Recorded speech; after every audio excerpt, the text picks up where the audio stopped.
Yksi rikas mies, väkevä työs, valmisti suuria häitä, ainoa pojan suuren voimalla, jolla kunnias tahtoi näyttää ja kutsu annoi nuoria vanhoja, eipä sinne tahdottu tulla.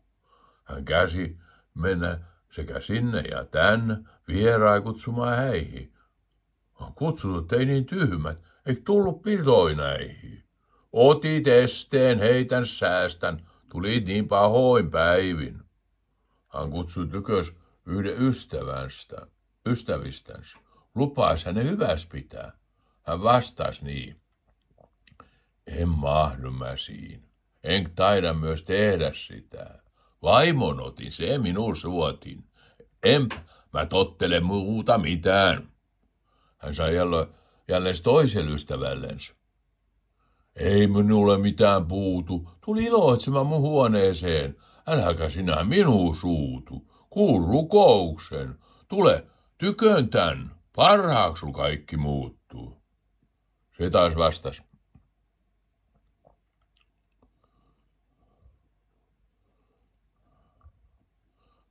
En tulla sais. Uut kartanot rakennan ylös, kun sais asuu ilman asuu.